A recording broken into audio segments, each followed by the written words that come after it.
चलिए, तो free electron सबको समझ में आ गया। अब देखिए, मैंने एक चीज़ बताया कि रूम टेम्परेचर के कंडीशन में इतना एनर्जी सफिशिएंट होता है कि आउटर मोस्ट के इलेक्ट्रॉन उस एनर्जी को हासिल करके पाके क्या करता है, शेल छोड़ के बाहर। अब देखिए, वो एनर्जी एकदम तौल के तो मिलता नहीं है कि मान लो कि आउटर मोस्ट इलेक्ट्रॉन को निकलने के लिए लेट से एनर्जी चाहिए, लेट से 2 यूनिट,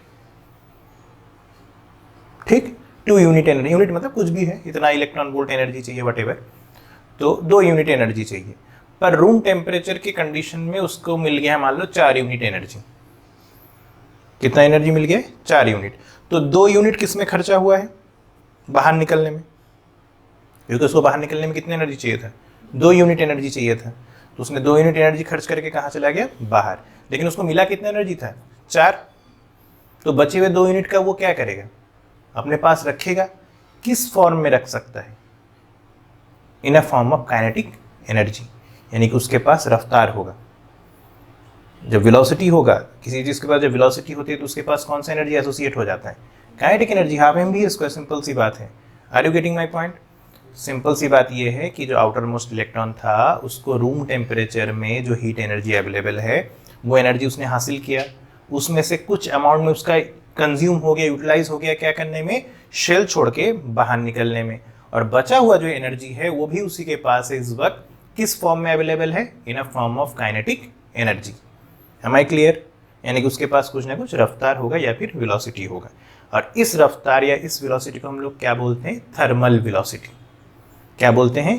थर्मल वेलोसिटी। ठीक है,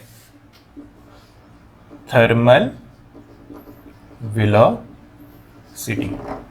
तो ये कौन सा वेलोसिटी है, कौन सा रफ्तार है, सबको समझ में आ गया है कि जो रूम टेम्परेचर में जो एनर्जी अवेलेबल है, रूम में जो एनर्जी, हीट एनर्जी अवेलेबल है रूम टेम्परेचर कंडीशन पे, उस एनर्जी को जो आउटर मोस्ट शेल के इलेक्ट्रॉन ने हासिल किया है उसमें से कुछ एनर्जी उसका कंज्यूम हो गया है शेल से बाहर निकलने में, और बचा हुआ एनर्जी उसी इलेक्ट्रॉन के पास मौजूद है in a form of kinetic energy. यानी कि फ्री इलेक्ट्रॉन के पास वो एनर्जी मौजूद है in a form of kinetic energy, यानी कि उसके पास कुछ ना कुछ वेलोसिटी है, और उसी वेलोसिटी को हम लोग क्या कह रहे हैं? Thermal velocity. अब ये देखो, एक जो पूरा का पूरा जो आपके पास एटम है उसमें कोई पूरा का पूरा जो आपके पास लैटिस है उसमें कोई एक एटम तो है नहीं। मैंने बताया ना, एक मोल की भी अगर बात करोगे तो 10⁻23 के ऑर्डर में आपके पास एटम है। तो बहुत ज़्यादा तादाद में आपके पास एटम है। उन सभी एटम के पास क्या है? आउटर मोस्ट शेल है। आउटर मोस्ट शेल में कौन है? आउटर मोस्ट इलेक्ट्रॉन है। तो ये सारे इलेक्ट्रॉन को एनर्जी हासिल हुआ होगा रूम से, और उनमें से काफ़ी सारे इलेक्ट्रॉन ऐसे होंगे जो कि आउटर मोस्ट ऑर्बिटल को छोड़ छोड़ के कहाँ चले गए होंगे? बाहर निकल आए होंगे। तो ये सब के सब इलेक्ट्रॉन कौन से इलेक्ट्रॉन कहलाएंगे? Free electrons. अब देखना, जरूरी नहीं है कि सभी इलेक्ट्रॉन के पास रफ्तार बराबर हो। जैसे रूम में से किसी इलेक्ट्रॉन ने हासिल किया 4 यूनिट एनर्जी, किसी ने वहां से रूम से कितने यूनिट एनर्जी हासिल किया? मान लो 3 यूनिट एनर्जी हासिल किया हो, तो उसमें से उसने खर्च कर दिया 2 यूनिट निकलने में मान लो, तो उसके पास अब कितना यूनिट एनर्जी है? 1 यूनिट है। तो उसके पास वेलोसिटी क्या होगा? ज़्यादा होगा कि कम होगा? कम होगा। तो इस तरह से जो अलग अलग जो आपके पास इलेक्ट्रॉन है, फ्री इलेक्ट्रॉन्स, इन सबके पास जो वेलोसिटीज होंगी वो अलग अलग रेंज की होंगी। क्या मेरी बात सबको समझ में आ रही है? साथ ही साथ ये वेलोसिटीज का सेंस कैसा होगा, ओरिएंटेशन कैसा होगा? तो वो रैंडम होगा। रैंडम मतलब समझ रहे हो?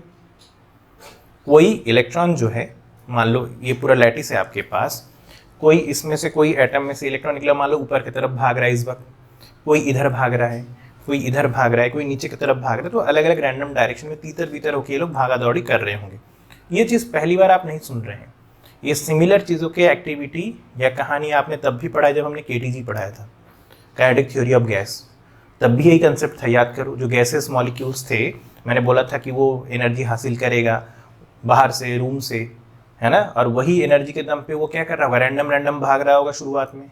याद है जब केटीजी में हम pressure on the gas off वाला हम पढ़ रहे थे, तब की बात हम बता रहे हैं। याद आया? तो ठीक उसी तरीके से जो आपके इलेक्ट्रॉन्स हैं जो आउटर मोस्ट शेल से निकल के बाहर हुए हैं, जिनको हम लोग फ्री इलेक्ट्रॉन्स बोल रहे हैं, तो उनके पास रैंडम वेलोसिटीज होंगे। और ये वेलोसिटीज कहाँ से उसको हासिल हुआ है? किस वजह से हासिल हुआ है? हीट एनर्जी की वजह से। और इसीलिए इसके आगे कौन सा वर्ड जोड़ दिया गया? थर्मल। थर्मोडायनामिक्स, थर्म, ये सब वर्ड का भी यूज किया जाता है। हीट की एनर्जी के कंसेप्ट में यूज किया जाता है इसीलिए इस वेलोसिटी को बोल रहे हैं हम लोग थर्मल वेलोसिटी। तो ये वेलोसिटी का रेंज अलग अलग होगा, किसी के पास काफ़ी ज़्यादा होगा तो किसी के पास काफ़ी कम होगा।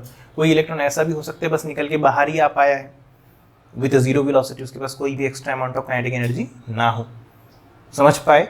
तो अलग अलग फ्री इलेक्ट्रॉन्स के पास अलग अलग रेंज में वेलोसिटीज होंगे, और साथ ही साथ इसका जो नेचर होगा वो कैसा होगा, रैंडम होगा। समझ गए हो?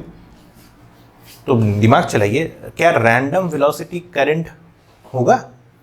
नहीं होगा। करंट का डेफिनेशन आपको मालूम है कि किसी इन जनरल किसी पर्टिकुलर डायरेक्शन में चार्ज पार्टिकल को मूव करना पड़ेगा, तब जाके आप क्या बोलेंगे, करंट इलेक्ट्रिसिटी बोलना चालू करेंगे। तो ये यानी कि चार्ज पार्टिकल मूव तो कर रहा है, लेकिन अभी भी आपके जो करंट इलेक्ट्रिसिटी है आई है वो कितना है, जीरो। कितने लोग मेरी बात समझ गए हो? यानी कि मैं कहना ये चाह रहा हूं कि जैसे आप मान लीजिए ये कोई वायर है, मान लीजिए एग्जॉस्ट की वायर है, तो एग्जॉस्ट इस वक्त बंद है। बंद है मतलब मैंने यहाँ पे कोई पावर सप्लाई अलग से दिया नहीं है। तो ये जो वायर है, ये वायर किसके बने हुए हैं, कंडक्टिंग मटेरियल के, कॉपर का है। तो मैंने कहा ना कॉपर में बहुत सारे जो एटम्स होंगे उसमें से बहुत सारे एटम्स के आउटर मोस्ट शेल को एनर्जी मिल गया होगा, और उस एनर्जी से इलेक्ट्रॉन निकल के बाहर आ गए होंगे। तो वो इलेक्ट्रॉन क्या सब रेस्ट में है कि मूव कर रहे हैं, बताइए जरा। मूव कर रहे हैं, लेकिन ये मूवमेंट किस तरीके का है, रैंडम। कोई तार के इस तरफ से इलेक्ट्रॉन उस तरफ भाग रहा होगा, तो कुछ इलेक्ट्रॉन उधर से इधर भाग रहे होंगे, रैंडमली ऊपर नीचे दायां बाएं कहीं भी भाग रहे होंगे। Are you getting my point? इस वजह से चार्ज पार्टिकल की मूवमेंट होने के बावजूद भी तार में किसी भी किस्म का करंट नहीं है। जब तक आप इसमें पावर सप्लाई ऑन नहीं करेंगे, तब तक जब भी आप इस तार को छुएंगे कि आपको कोई भी करंट का एहसास होगा नहीं होगा। लेकिन क्या इसका मतलब ये है कि सभी के सभी चार्ज पार्टिकल रेस्ट में है, फ्री इलेक्ट्रॉन्स रेस्ट में है? तो अगर आपके असर्शन रीजनिंग में एग्जाम से पूछा जाता है कि एक तार है जिसमें कोई पावर सप्लाई नहीं है, यानी कि उसमें कोई करंट नहीं है, यानी कि इसमें जो फ्री इलेक्ट्रॉन्स या चार्ज पार्टिकल है वो सब किस में है, रेस्ट में। तो क्या ये स्टेटमेंट सही है या गलत? गलत। जो चार्ज पार्टिकल है वो भाग रहे होंगे, लेकिन उनके भागने का जो ट्रेंड है वो किस किस्म का है, रैंडम। तो जो नेट फ्लो ऑफ चार्ज है वो कितना हो जा रहा है, zero. Net flow of charge का मतलब ये कहना चाह रहा हूं कि हमारे पास ये रहा आपकी एक मान लो वायर है सिलिंड्रिकल, मैं ये कह रहा हूं कि एक इलेक्ट्रॉन मान लो इधर से इधर भाग के आ रहा है ना, एक इलेक्ट्रॉन इसके उल्टा भाग के जा रहा है, एक कोई ऊपर जा रहा है, एक कोई नीचे जा रहा है, एक कोई इधर, तीतर भीतर, सब अलग अलग डायरेक्शन में भाग रहे होंगे, राइट, है ना। तो जो नेट फ्लो आपको दिखाई देगा वो कितना दिखाई देगा, जीरो। किसी पर्टिकुलर क्रॉस सेक्शन समझते हो?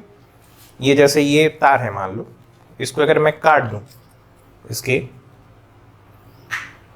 एक्सिस, ये इसका एक्सिस कहलाएगा मान लो वायर का, है ना, उस एक्सिस के परपेंडिकुलर मैंने इसको काट दिया, तो ये जो एरिया होता है इसको हम लोग क्या बोलते हैं, क्रॉस सेक्शनल एरिया। तो क्या हो रहा है, कुछ इलेक्ट्रॉन इधर से चल के इसको इधर पास कर रहा है, और कुछ इलेक्ट्रॉन इधर का पास करके किधर जा रहा है, इस तरफ। तो इस जगह पे अगर आप पर्टिकुलर टाइम में अगर आप ढूंढेंगे कि नेट चार्ज कितना मूव हुआ, तो आप देखें कुछ इधर मूव हुआ और कुछ इधर, ऑन एन एवरेज कितना मूवमेंट हुआ, जीरो। तो इस वजह से करंट कितना होगा, जीरो। M I clear? तो एकदम क्लियर है सबको। तो थर्मल वेलोसिटी समझ में आया, उसके नेचर समझ में आया, और इस वजह से नेट करंट कितना होगा, जीरो, जब तक हम पावर सप्लाई नहीं देंगे। Am I clear? यहीं पे कोई दिक्कत, नोट कर लीजिए।